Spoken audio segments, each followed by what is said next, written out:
Bonjour, comment ça va? Je m'appelle Norbert Chabert, but you know I'm Norby. And welcome back to Back of the House. It's been a little minute, I feel.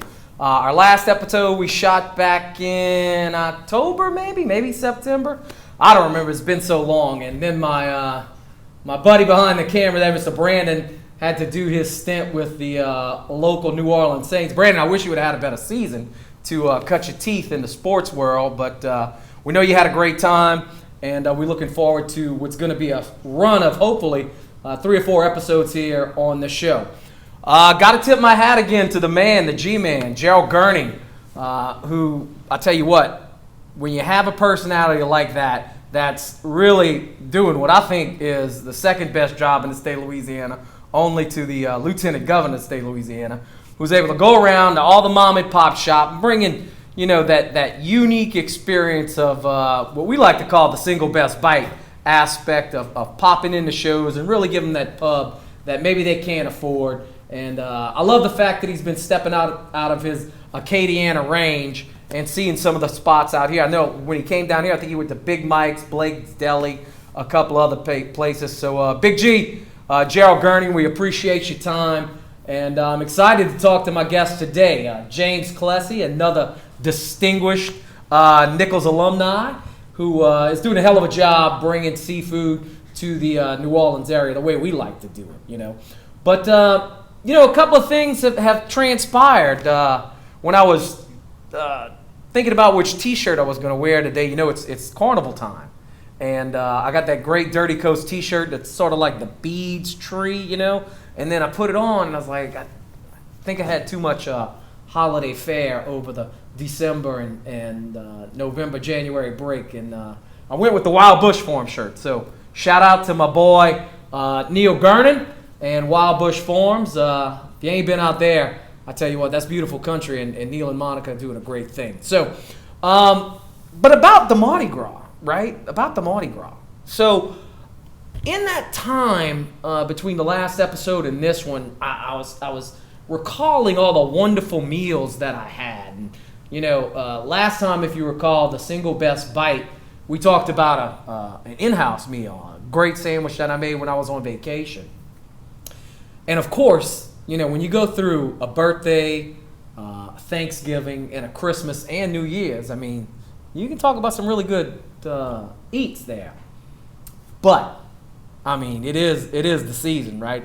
It is the season of carnival, and what's carnival without king cake, okay?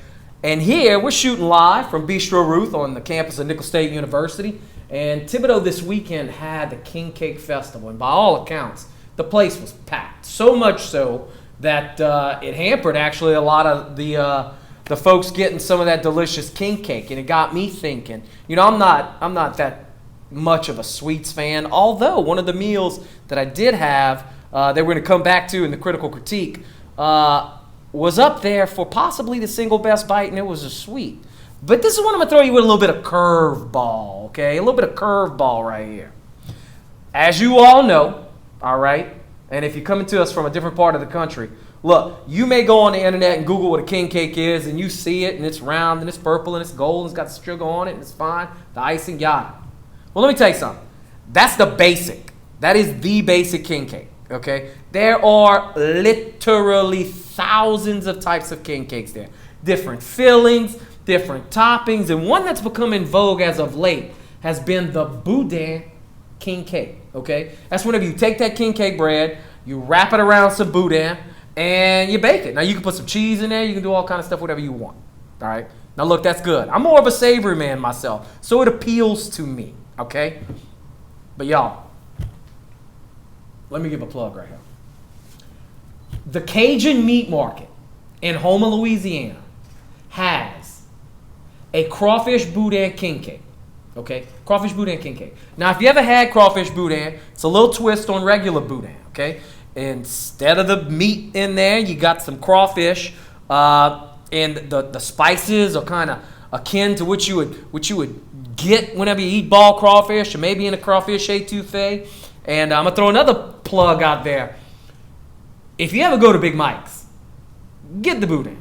They char grill it on his char broilers there, and they make that casing snap tight. Well, I'll say this. I love the regular boudin, but that crawfish boudin from Bourgeois, all right, is phenomenal. But we talking about the Cajun meat markets, Boudin King Cake. Now, they make their own crawfish boudin. It is delicious. However, that ain't what brings this thing home. That is not what brings it home. The fresh baked bread around it is great. That is not what brings it home. What brings it home is they top that son of a bitch with like queso cheese and stuff, and it's like spicy, and it's got the crawfish boudin in it, and it is lights out. And without question, the single best bite of food I've had since last time I saw you. So look, Cajun Meat Market is not a sponsor of this program. However, we may want them to be. But I will say this, I'm throwing them a solid because it used to be called Chabert's Cajun Meat Market. And that's all we're going to say about that. But we're happy to have you back with us for episode 3 of Back of the House. I'm looking so forward to bringing my boy James Clesi on set with us to talk about, when I told him, I said, Clesi, I want you to come do the podcast. We're going to talk about a lot of things. I said, I don't know if you remember, I grew up on a crawfish farm, so we're going to have a lot to talk about. So, see you back in 2 secs with my boy James Clesi from Clesi Seafood.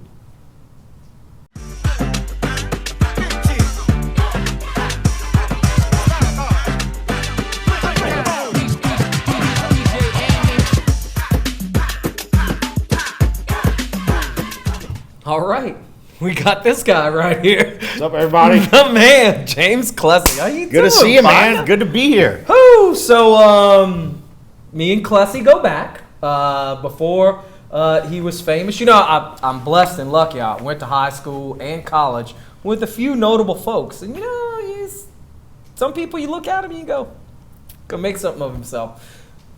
Look, when he and I were bartending down the street with Grady at the Piazza Bar when I was slinging cocktails and he was fried fries and making pizzas in the back, I don't know if I had Clesi pegged for that. But, of course, he may not have had that pegged for me, and here we are. So, my boy, congratulations to all your successes. Yeah, man. Same to you. We're both come a long way. Yes, we definitely have. We definitely have. Welcome to the Back of the House, the as we affectionately say, the podcast about the industry we hate to love. Because, as a lifer, you know how it is. It's a blessing and a curse to be in this gig. It takes a special breed to do this life. And like you said, it's either a blessing or a curse. But to be honest with you, I don't know what else I'd be doing. I feel you. So, you came to Nichols. We all met. We all hung out. Give me a rundown of what happened when you left Thibodaux. And by the way, how much has this place changed? Wow. Yeah. Wait, hang on. I forgot. Normally we don't do this, but I asked him. I said, "So is there any special requests for the podcast?" And he says, "Yeah, I drink Miller Lite." I said, "Well, I don't know if we've done that before, but the man wants a beer. Oh shit! Let's get him a beer." Hell yeah, man! Thank but you. I mean, we only drink alone when we buy ourselves, right? Yeah. Cheers. Cheers, partner. And Here, have one of these. handy dandy on the spot. I like it a lot. If you're going to be talking crawfish and fried foods and whatnot and bartending, if you can't be drinking Miller Lite, I thought for sure you'd have said something like one of them Paradise Park or something. I'd have been like, hell no. All those local beers, since that big boom when all the craft breweries started happening, I appreciate those. But I'm a simple man when it comes to beer. I love it. I like my Miller Lite. Well, you certainly got the look of a simple man. Yeah. You look like you could be a literal Milwaukee brewer. Like you could be in Latrobe knocking stuff out. But yeah, so tell me, what happened to Mr. Clesi after he left the august lands of Thibodaux, Louisiana? Well, first and foremost, I cherish my time that I've had here in Thibodaux and at Nichols State University. And downtown. And downtown Thibodaux. Downtown Thibodaux and all the cavalcade cast of characters I've met over the years. Love staying in touch with everybody, loving hearing updates. I believe that was truly the hook that got me into the hospitality industry. I've worked at Pepper's Pizzeria, worked at Flanagan's, and I have met so many wonderful people in the industry that I still keep in mind work ethics, traits, tricks of the trade that I will never forget. And I'm blessed to have had that experience here in Thibodaux and Nichols and meeting nice people like yourself. Well, let me ask you this. Did you do anything related to the hospitality industry in high school or anything like that?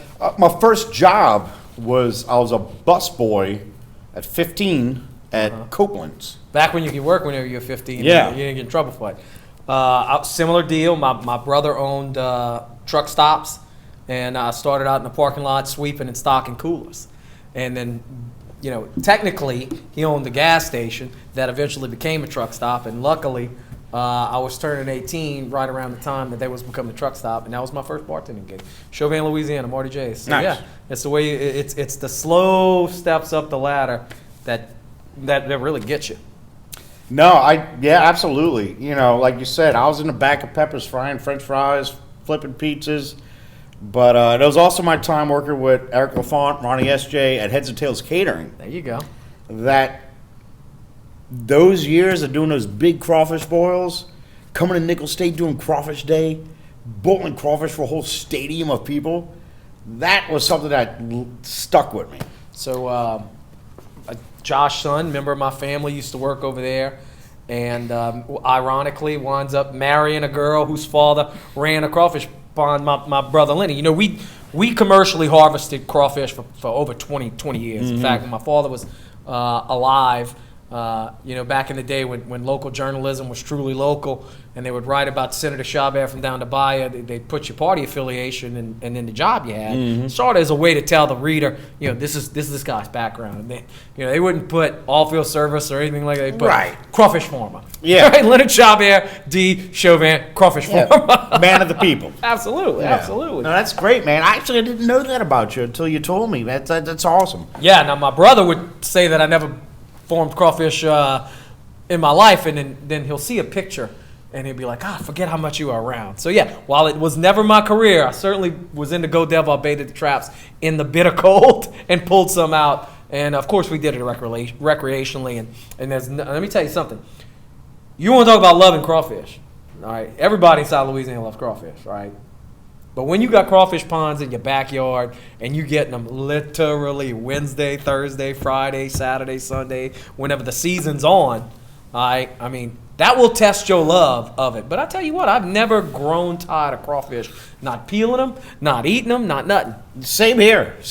Now, do I sit down with a big pile of crawfish like I used to? Not generally, I don't. Yeah. But I'm eating them all day. I'm Yeah. tasting them. I'm quality control. I'm not even joking. I'm literally quality control, Yeah. When you're boiling, you got to taste it. You got to eat it. And I'll see them every day, all day, from 6 a.m. to midnight, surrounded by crawfish. And tell us about the place. So tell us about the actual restaurant. Not you and your fam, right? Yeah. So,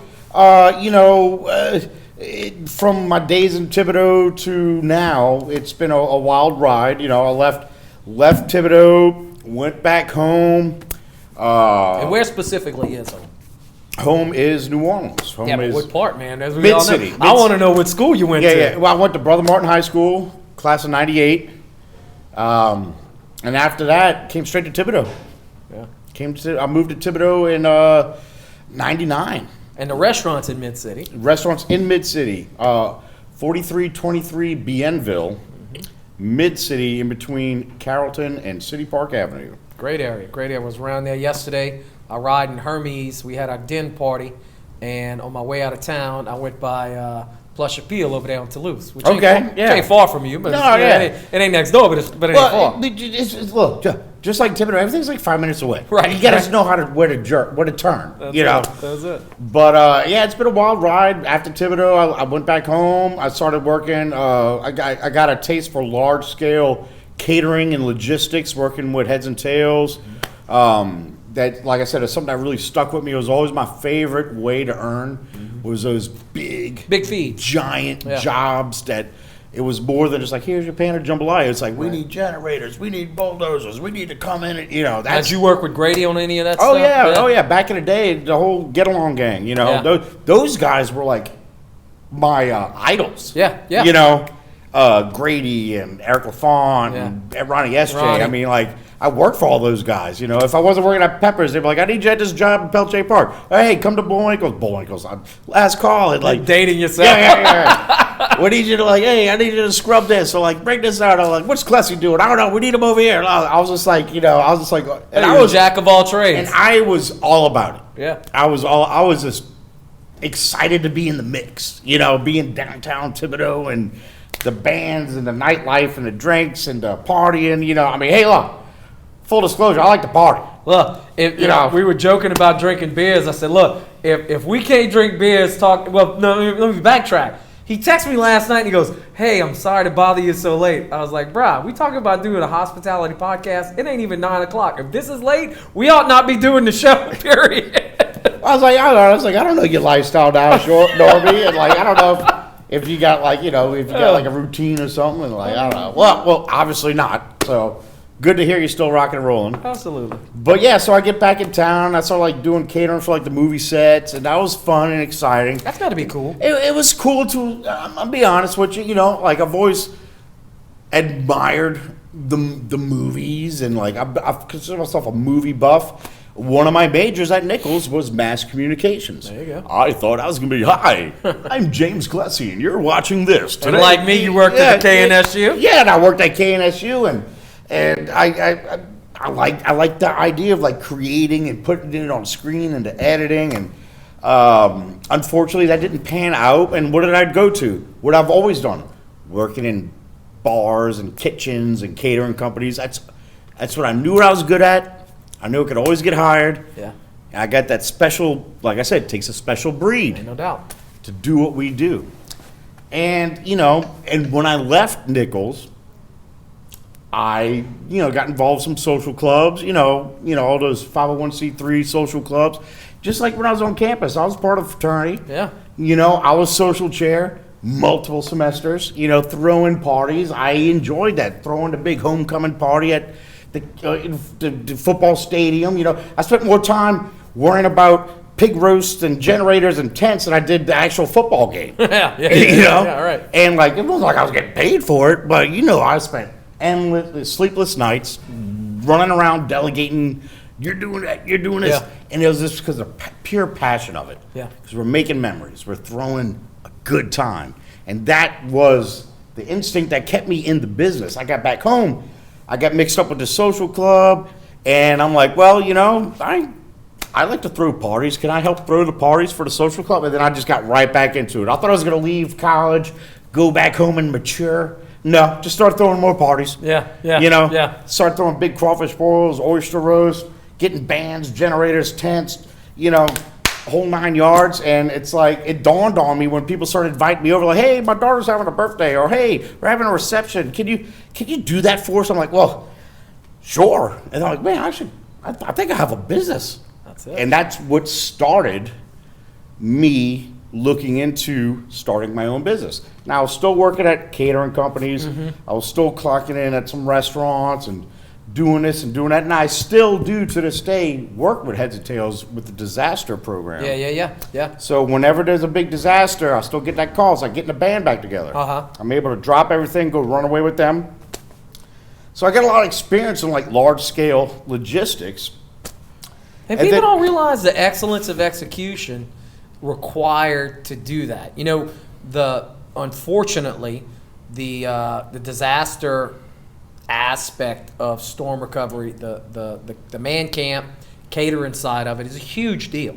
Okay, and we're in an area where a lot of people are involved in that. It sucks when this area unfortunately has to be on the receiving end of a man camp being placed down here and worked on, but the level of logistics required to execute it, okay, just to get it lined up, to have all the supplies that you need done in a time when it's not easy to get supplies. I mean, it's a whole nother type of thing, man. It is. And you screw up one time, you ain't gonna be around for very long. And look, it is nothing short of a military operation. Right. Because there's no calling in sick. There's no saying, oh, my stomach hurts. I don't know if I can make it in today. It's like, no, Yeah. you're not cut out for this life. Right. You know, you got to have a duffel bag on the ready every year for hurricane season. You're watching the Weather Channel like you're. Yeah, where am I going? Yeah, what are we doing? Everybody keeps their phone on them. Keep it charged. Like, waiting for that first phone call. You know, it's like, they need us in this state. They need us to do, you know, breakfast for this many people. And then after that, the storms track this way. We may have to go follow the storm. It's all operation, and I love it. I aspire to get Clesi's on that level. Yeah, wow. Well, you're on the right track. I mean, just the operation that you guys have right now is no small thing. I mean, yeah, we got a lot of exciting things going on. So, yeah, you know, fast forward a little bit, I started doing parties, and then I started doing these bar pop-ups when I was off from my regular clock-in jobs. I'd go to my neighborhood bars in Mid-City, New Orleans. Fid McCool's Irish Pub Yeah. on Bank Street was my first pop-up. And that was in, I can't remember if it was late 2013 or early 2014. But they allowed me to come to their property and have my little 80 quart pot. It's funny to even say that. Just a little 1 sack pot and my Suburban in a red pop-up tent and a little poster board that said Clesi's. and you balling crawfish. And I'm bowling crawfish with a little shoebox, taking their money. Couple extra dollars for some potatoes and some sausage. Yes, thank you. You know, and then I mean, not to belittle it. I mean, I cherish those times, but like that bar led to this bar, then that bar led to this bar, and then before I knew it, I had a bar every day of the week, and all those bars have regulars, and I made a rapport with all those regulars. And I had like, hey, oh man, we really like what you're doing. Could you come to my daughter's having a party, or like, hey, we're having a reunion, or we're doing a rehearsal dinner. Could you? So I like saved my little pennies, and I bought some more tables, and I bought some more tents, and I bought another pot, and I bought another burner, and then all of a sudden, I got a full blown business here. I mean, I was able to quit my jobs. And I mean, look, that is the American dream. Yeah, I mean, I turned my side hustle into my primary hustle. And it was a magical experience. And then it got to the point where... Now, hang on. Before you start going there, you talked about pop-ups, and it triggered in my brain you and Galata. Yeah. Now, Galata did a pop-up. Did he do it at Finn McCool's? Where? So Galata... Keeping up with y'all two on the internet is a hilarious thing. Yeah. As y'all know, we're in the Bistro Ruth, the house that Mike Galata built, I joke. Hey, one of our illustrious Colonel... John Falls Culinary Institute alumni, and this dog's running mate. I mean, you see him on their socials, and they like on the back of a boat popping oysters. They're hanging out, they're crashing beers. It's great. I love it. Yeah, man. Me and Galata have come a long way. We actually became friends in high school. He went to Brother Martin. There you go. We sat next to each other in algebra freshman year, and that's where we met. Yeah. We joke about it all the time. Who would have thought? Who would have thought? You know, X amount of years later, I can't even do that math right now. He texts me every now and then when he's got an issue, and I'm like, Mike, you know, there's only so much we can do here. Let me see what we can do. And I don't know how many times I've actually been able to help him, but I'm like, man, text me when y'all do something fun. Well, hey, I'll get you that number. Shit. I love it. Yeah, man. So we try to make a point to meet up with each other. He's got a wild schedule. Yeah. I gotta schedule my own. You know, I'm not like traveling to other countries, but I mean, God bless him. I'm so proud of him. Absolutely. And we love to see our podcasts do well. He's great. And then, like we try to make a point that even if we just see each other for a cup of coffee, you know, once a month or every other month, sometimes it's once a quarter. It's you know, we live in the same city. It's like we have to really make an effort to see each other. Now, with the pop up that he did, was it at Finn McCool's or Molly's on the Market? So no, he didn't do a pop up. He ran the kitchen. There you go. Of a bar that used to be on Tulane Avenue. So to connect the whole story, it was the owners of Finn McCool's. It was something. Those owners of Finn McCool's, Stephen and Pauline Patterson, Irish immigrants, they came to New Orleans and they created a very special hub of New Orleans. They opened it up right before Katrina, and then Katrina hit, and the community came together, and they just had magic. They rallied the community together, and they really made something special there. And they did the same thing on Tulane Avenue. They opened up this place called Treo, which they focus on three different aspects of the hospitality industry. One being art, that I feel like a lot of people don't necessarily consider. When I describe what we do, I say, everybody tries to call me a chef. I'll be the first person to be like, that's a moniker I've never been comfortable to accept. Have I designed menus? Sure. Have I come up with recipes? Absolutely. Have I had to, like, bark at people during the kitchen like you're cutting that wrong? Let me show you the right way. Hey, come over here. Blah, blah, blah. You know, yeah, I mean, it comes with the territory. But that is not the main focus of what I do. I like the whole package. It's all about the food, the booze, the music, the environment.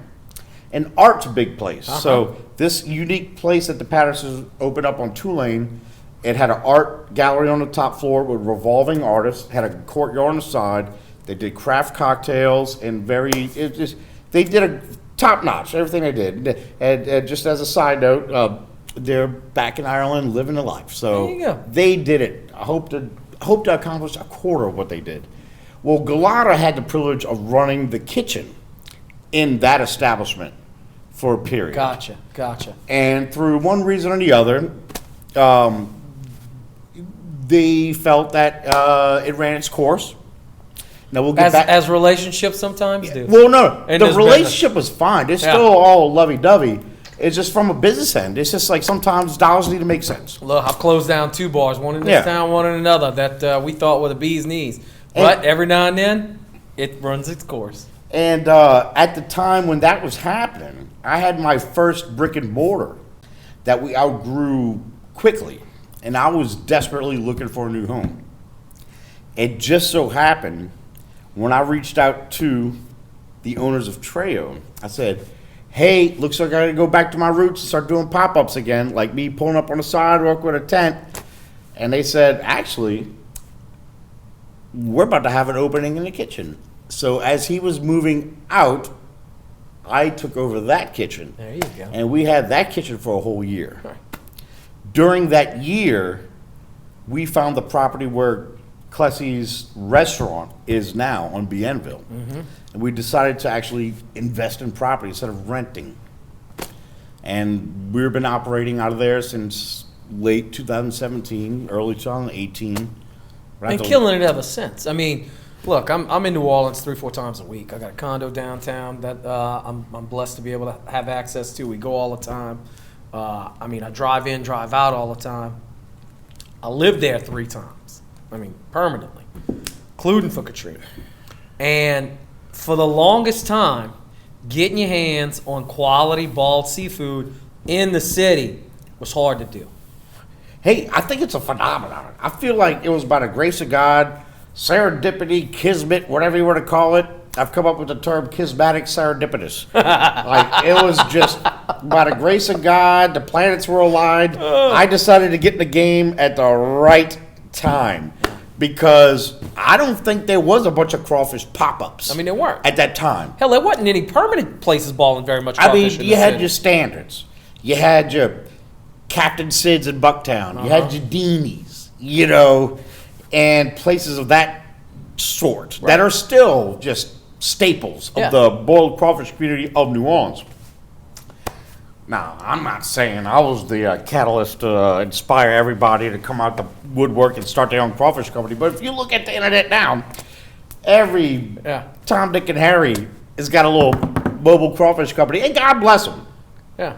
I am so not trying to get wrapped up in that whole competitive, like, oh, no, so-and-so, oh, you better not go there. Oh, like, oh, I heard they're doing this. I'm like, oh, they do that good for them. I'm doing this over here, you know? That's enough. That's enough. It is enough. It's a saying with all the crawfish people. It's enough crawfish for everybody. That's right.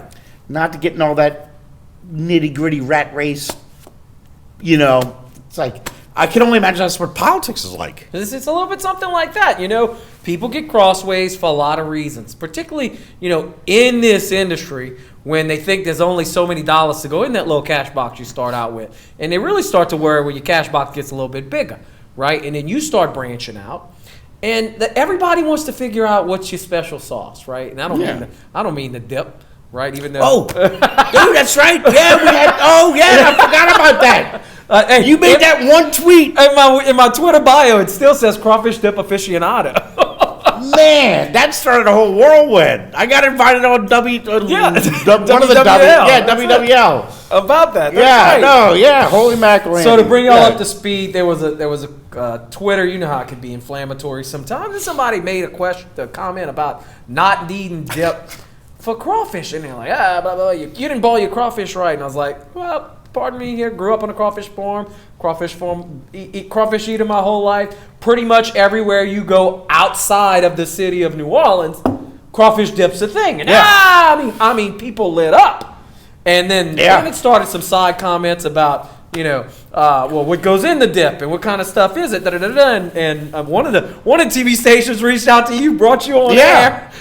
Yeah, we had to like squash this controversy. And like, you're right. So as a New Orleanian that moved to Thibodeau for college and worked for a crawfish company in Thibodeau, that was the first time I ever saw dip. Yeah. And we were doing crawfish boils for hundreds and hundreds of people. We would have to be in the kitchen at heads and tails, like making big old gallons of dip. I'm like, what the heck? Why? And then sure enough, if you didn't have that dip, people would lose their mind. Yeah. Well, it's and we could go on a sidebar here for a minute. It's the accoutrement, right? Like what goes in the crawfish ball. Now look, whenever you ball it commercially, you keep it simple, right? You may do some corn, you may do some sausage, you certainly can do some potatoes, and that'll be about it. Ain't gonna be no broccoli in there, ain't gonna be no oranges in there, ain't gonna be no this, that, and the other, artichoke heads, some carrots. On that whole world. I think that it really started with the potatoes and the dip. And then they started slinging them heads through there and the tails, and it was good. I love dip. Okay, I mean, I love it. Everybody I know loves it. If you don't want to eat it, look, we ain't going to force the dip down your throat. All right? Try it. My sister-in-law, Patty, she makes the best dip in the world. I can tell you what the secret season is. But Raising Cane's would sue us because I'm pretty sure they stole it from her. But I digress. Well, that's the thing. But you grew up with it. Yeah. You expect it. It's like you get milk with cookies. You gotta you don't know the life without dip. Yeah. You see? Yeah. And then when I went back home and I started doing crawfish, I'm like, nobody in New Orleans asked for dip. Now we got a popular restaurant now, and I get people from South Louisiana, and they say, "Where's the dip?" Yeah. And I'm saying, "Oh, well, we have Ramadan sauce." Like, that's our dip.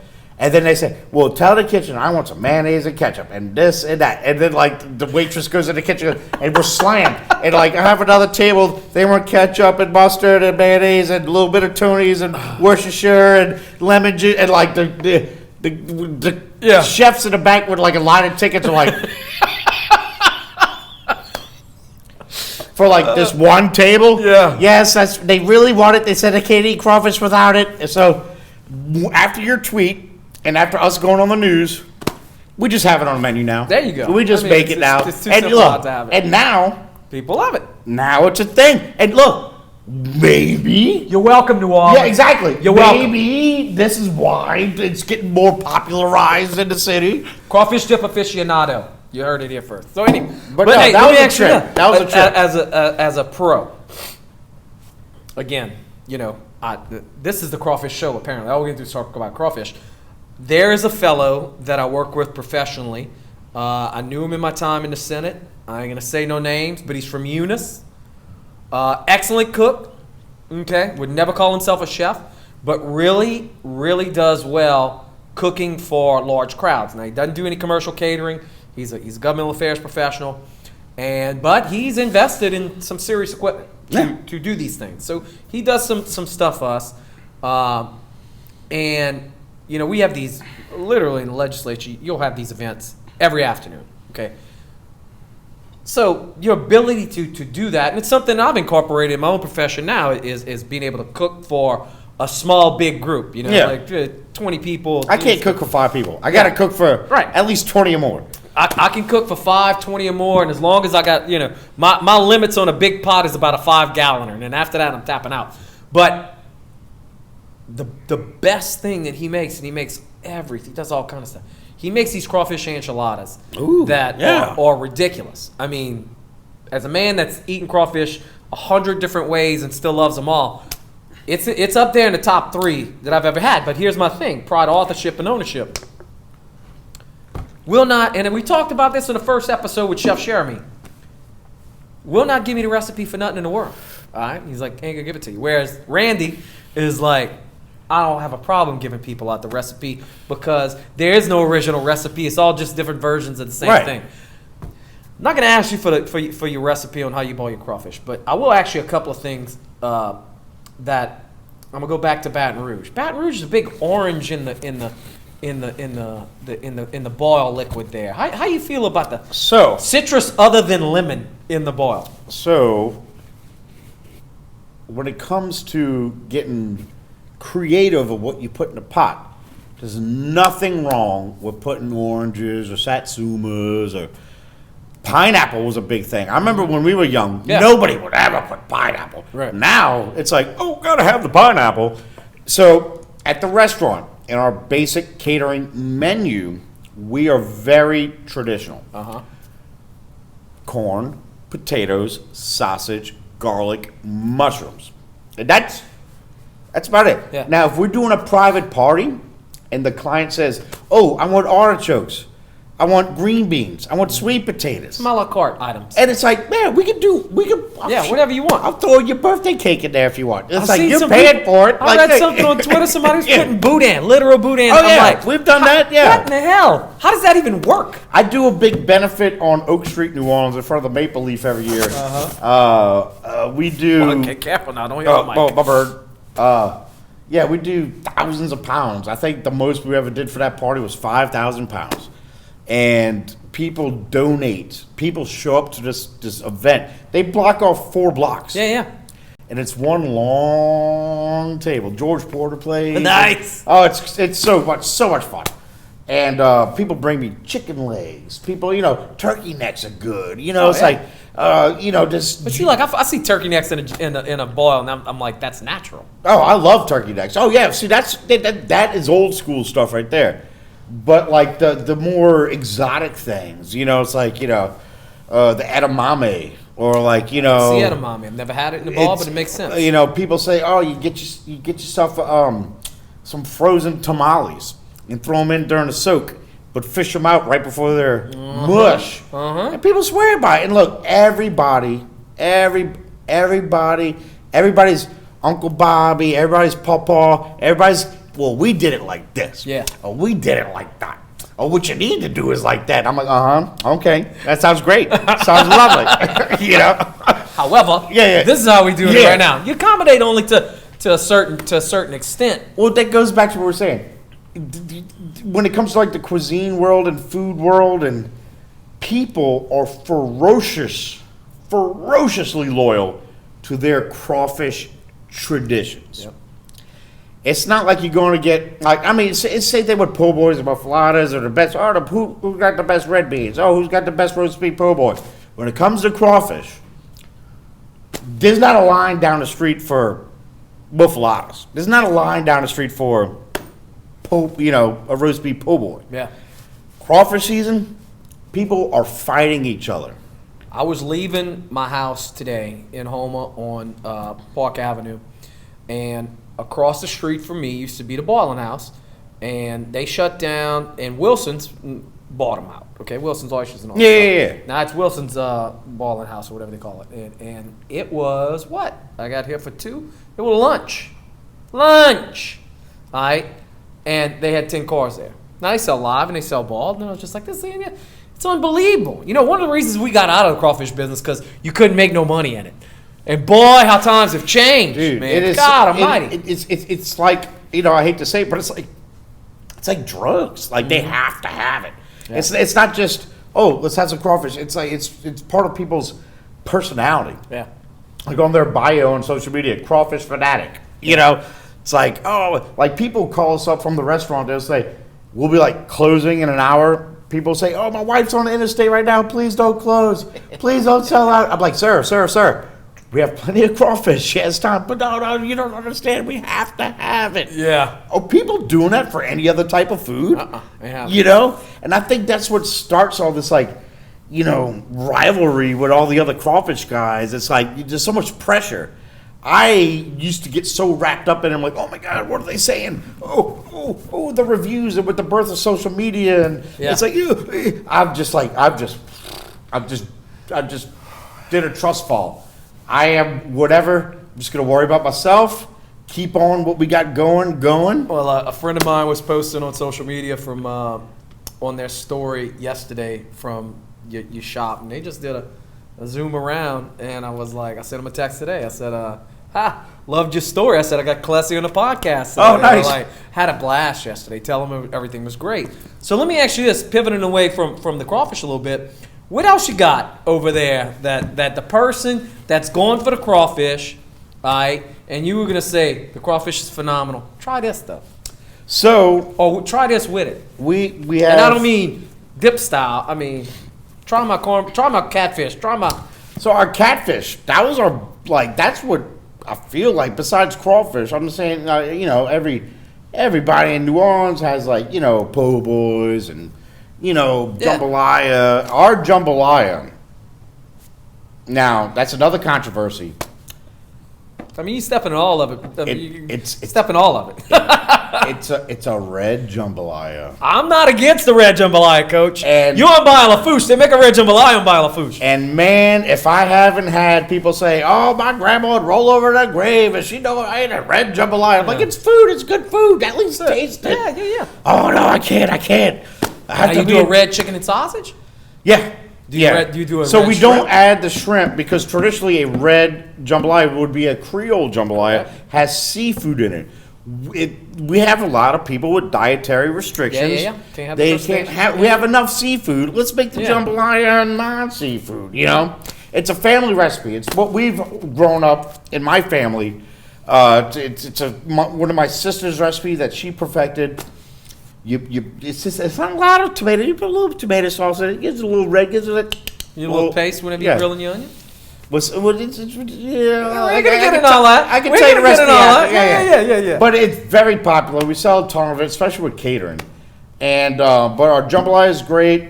Our catfish, we won best catfish in New Orleans. You won a lot of shit. Be on. I mean, look, he's being very humble today, people. But as you can see, his personality lacks. But y'all have gotten. I mean, y'all got to be. We've been blessed. Top of the rock. Like I said, I don't know what leprechaun I stepped on, but we've been blessed, and I'm very grateful. You're good to people, and people like you. Yeah, and I think what it really boils down to. And you got a family business, right? Who else works in the restaurant? Yeah, my brother and sister. Once it got too big, I'm not gonna lie. I'll be the first one to admit it got to the point where I'm like, I can't. I don't know what to do. I need insurance. There's payroll taxes. We're buying a building. I'm like, I don't have. I can make the crawfish. They helped me bring it to the next level. Yeah. And they've been a pivotal part of the operation, and it has brought us closer together as a family. Well, I find so often there's a misconception out there. And look, not everybody's family is perfect. We all know that. Mine certainly is, and I'm sure yours ain't. But that you can't work with family, okay? And I find more often than not, when it relates to the restaurant industry, all right, that's a big, gap bridger. Hey, okay, you're right. If I had a nickel for every time that people said, "Oh, what's that like working with your brother and sister? That's going to be tough." I'm like, actually, it's been a blessing. If it wasn't for the inception of Clesi's, my sister would be over here doing this. My brother would be over here doing that. We'd only see each other for the holidays. Yeah. Now we see each other every day. Now, do we get in arguments? Of course. Oh, yeah. But you'd be getting in an argument with any manager, any staff, any bookkeeper. At the end of the day, I can trust them. If I'm dropping a ball, they got my back. If I see them doing something I don't like, it's not just a friend or someone I just met. Did you pull them from left field, or did they have history in the industry? So my brother actually graduated with a degree of HRT, hotel, restaurant, tourism. USM. Rock. Yeah. He left the state for college. My sister. He didn't go that far. I think from New Orleans to USM is closer than me to go to ULL. Yeah. Well, hey, I went from New Orleans to Thibodeau, so I really didn't go, but I might as well. I mean, it's and my sister Sonia, she went to LSU for journalism. She graduated in journalism and news. She had a very successful career in the news. She's a 3-time local Emmy winner. There you go. Manship girl. Yeah. Girl. So she has produced. Shout out to Sonia. Yeah, Sonia's. We'd be lost in the weeds without Sonia and Carlo. Like, we all bring something different to the table. We're like a 3-headed dragon. Yeah. Do they have a quarter of your personality? if they do, I'm showing up at happy hour. Yeah. Okay, I'm showing up at happy hour. No, it's we kind of joke over the years. It's like, and I would tell people like, I'm just a dancing monkey. They're the organ grinder. I'm just the face, and they're the business end. But no, they pull their weight. Shit, you can see Sonia in the restaurant on the line frying catfish. Wow. Carlo pulls mega hours, just like making sure all the papers going. Like, I can't do that. I can't sit still in a office scenario. There's a desk for me in our office. It's just full of like papers. It's just full of like coloring books and stickers. I'm joking. Like, but it's that no. They are a crucial part of the operation, and like I said, we all bring something different to the table. And at our peak, we had 50 employees. Since COVID and Corona and all that jazz. I'll tell you what, you hear that from everybody in the industry. It's just hard to keep people motivated, focused, and actually wanting to come and get the very open job. Yeah, the world just got put on its head, and like, I love our crew, and when it comes down to it of getting through the day, it's all about the crew. No doubt. And we all, I say me, my brother, Carlo, my sister Sonia, we all have different managerial types. And like, you could approach me in a certain way, you could approach Sonia in a certain way, you could approach Carlo in a certain way. But at the end of the day, we're all concerned about like what is best for you. And we communicate all the time. So yeah, it's been a wild ride. They're great. You bring up COVID. And you brought it up online, offline a couple of times with me, and a few good things have come out of there, and it's a lot of awareness of the needs of the worker, right? I mean, we both have attested to coming up from that bottom of the line, okay? Whoa. And you good, Hammer? Because I've been pounding. I'm ready. I'm ready to rock. The thing that's really shown through, and I think you'll agree with me, people bitching all the time like, we paying a line cook, $15, $16, $17 an hour.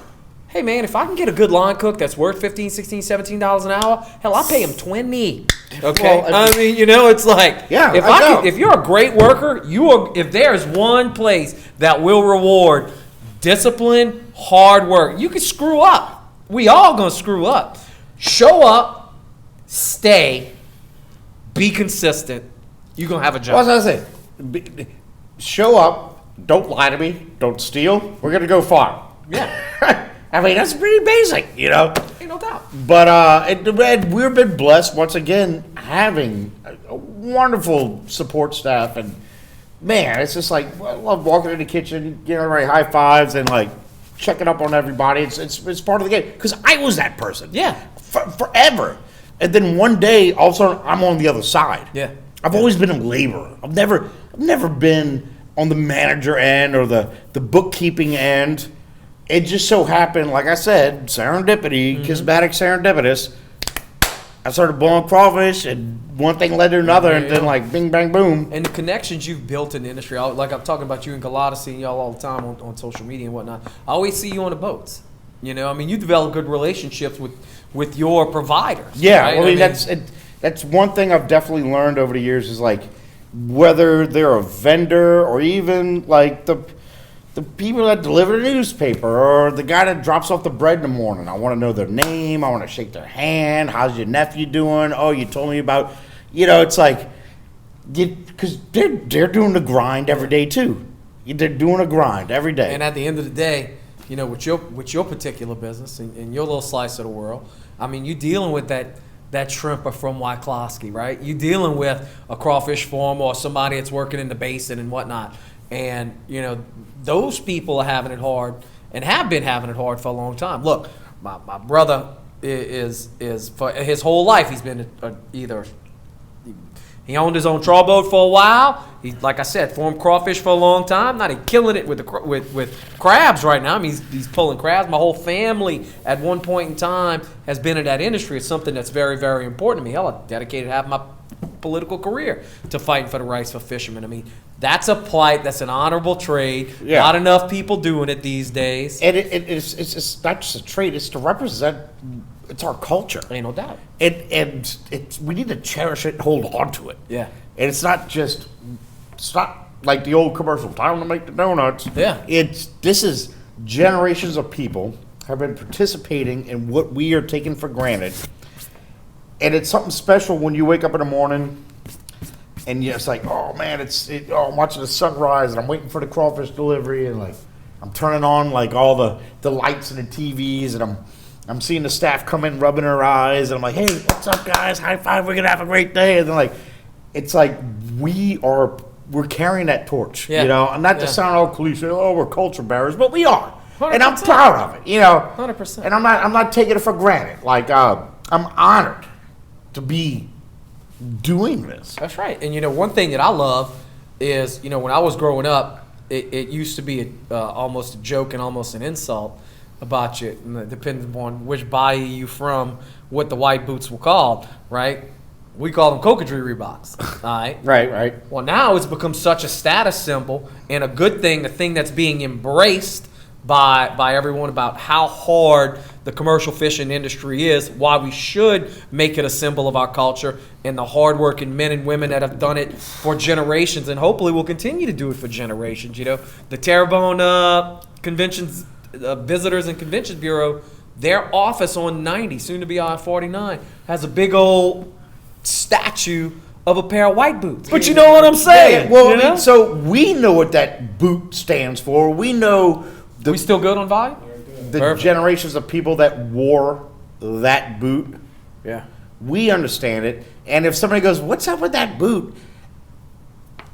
Anybody could say, well, that's traditionally what people in the industry, that in this region, that's what they wear. That's it. It's a conversation starter. And it all gets back to like the people that make our culture what it is. Ain't no doubt. I mean, look, you got in the Midwest, you got the farmers that are plowing that corn, and up here you got some sugarcane folks. But our people have always been the people that are on the back of the boats and in the wheelhouse and pulling in the nets and playing in the picking box. And Hey, we passed that law a couple of years ago. Shit, you might have had a hand in that. I was the lead co-author. I got it out of the Senate. About how if You have to you're have country selling origin. seafood, Gotta have country you origin. gotta say whether it's domestic or foreign. That's right. Because it's a crime, it's a sin to have pictures of shrimp boats and nets hanging in your restaurant, and you know, And you like you shrimper from and Indonesia.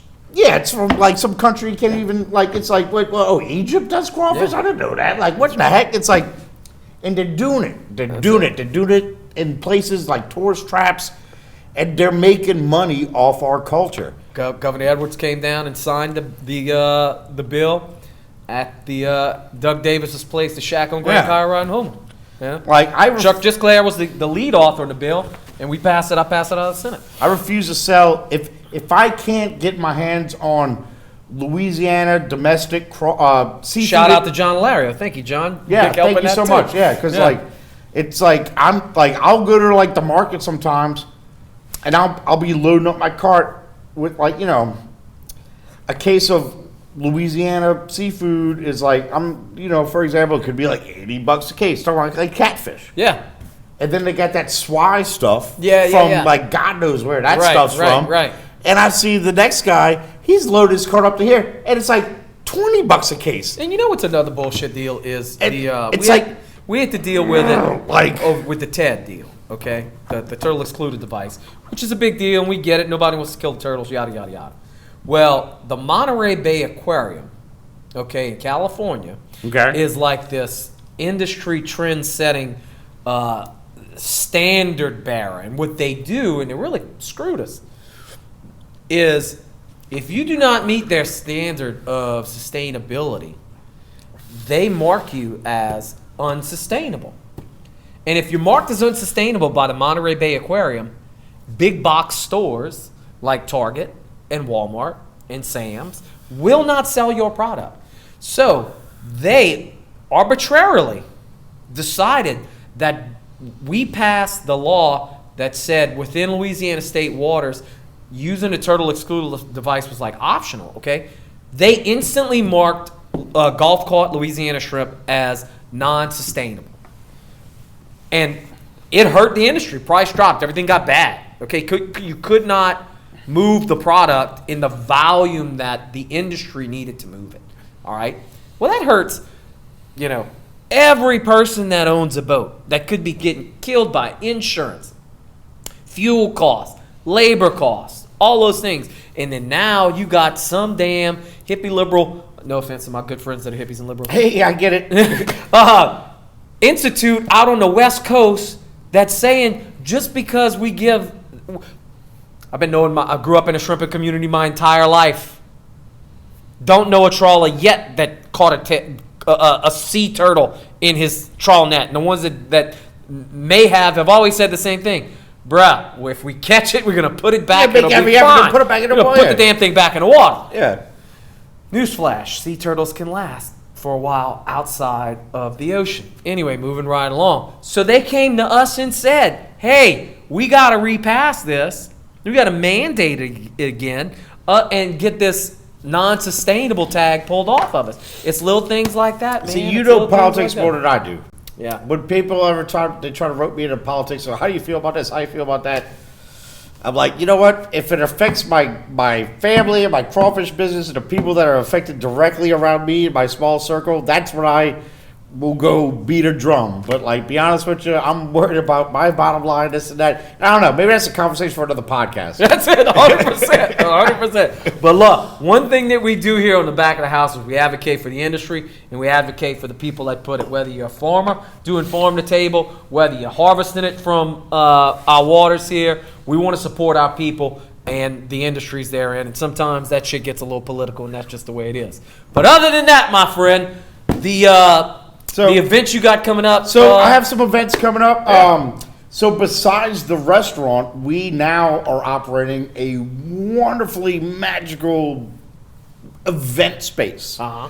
Once again, I don't know what leprechaun I sat on, but we got this event space a half mile from the restaurant in New Orleans, mid-city, on the other side of Canal Street, surrounded by the cemetery. We are the operators of an old property called Bottinelli Place. Okay. Where the Bottinelli family thrived for generations.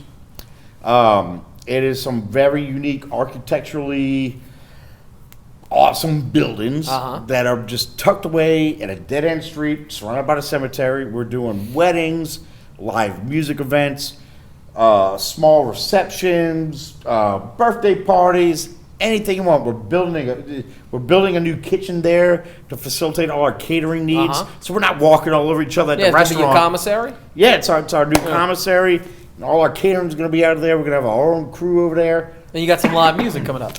And I'm doing some live music events. Our next live music event will be February 26th. It's a Sunday. Mark your calendar. Mark it Sunday down. Fun Day. Yeah, Clesi's new place. Look at the link at the bottom. There you go. There you go. He says he's never done a podcast. He's full of. Hey, I figured. I watch them. I know they're like, check out the link.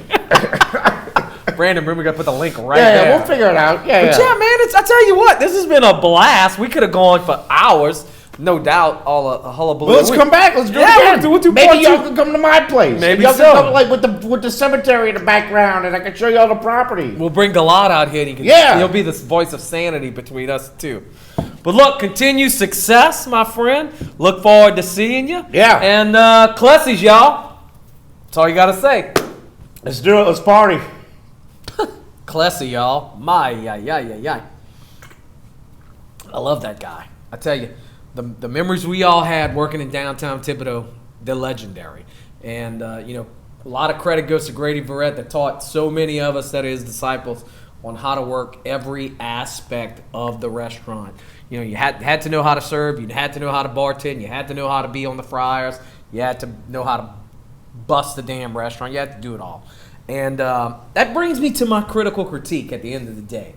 So, early in the show, we were talking about the holidays that went on, Christmas, New Year, Thanksgiving, my birthday. And I went to a place that I love at the Hotel St. Vincent. The San Lorenzo restaurant is probably one of the better high-end seafood restaurants in the city, and the food is superb, y'all. I mean, if you haven't been, I strongly encourage you to go check it out. It's over there on Magazine. The story behind Hotel St. Vincent is amazing. The woman who established it back in last century as an orphanage is a legend. She was one of the first women in our country to actually have a statue erected in a major American city in her honor. And San Lorenzo, San Lorenzo is one of the high-end seafood restaurants that we have in New Orleans. New Orleans, you get a place like Clesi's where they're frying stuff and boiling stuff, or you go to a normal, typical Creole place like Antoine's or Galatoire's, where they're giving you the trout almondine and this, that, and the other. This is more of an Italian fare, and it was excellent. And the calamari that they make, and the fresh pastas and the cream sauces. I tell you, they had a ravioli, wild mushroom ravioli there. That was I make my own pasta very often, and I often make a mushroom ravioli, and it's pretty good. This place lights out. However, the old saying about the customer is kind of always right thing. That's where I'm going with this. So one thing that irks me about restaurants is whenever you get the order, and I don't mean you are ordering, I mean when the restaurant dictates to you, hey, listen, I want everything that you want right now because the chef he wants to send it out all at the same time or on his pace. Look, when I go into a restaurant, all right, and I'm going to be paying the kind of money, clearly I'm going to go to nice restaurants. I'm going to go to low-end restaurants. I'm going to go to mom and pops. But I love food. I'm going to spend a little bit of cheese, all right, for my sandwich. When I go to some place for my birthday, okay, I guarantee you we're going to have a good time and everybody's going to enjoy it, okay? One thing I do not enjoy is when I'm told by the restaurant, no, we would prefer it if you put in your entire order right now. And I look at the wait staff and I'm like, are y'all rushing me to get out of here? Is that what's going on? And they're like, no. And I'm like, well, then, I know what time I booked my table. The restaurant isn't closing. The kitchen isn't closing. How about you tell me when I need to order something or the kitchen's going to close? Don't tell me, hey, we want all of your food order right now. Because guess what happens? You screw it up. And they did. They screwed it up. We ordered a few appetizers. If you ever ate out with me, if you ever been to dinner at my house, I like to make a small meal, right? I mean, a sampling of small plates, and you get them one at a time. It makes for an enjoyable experience.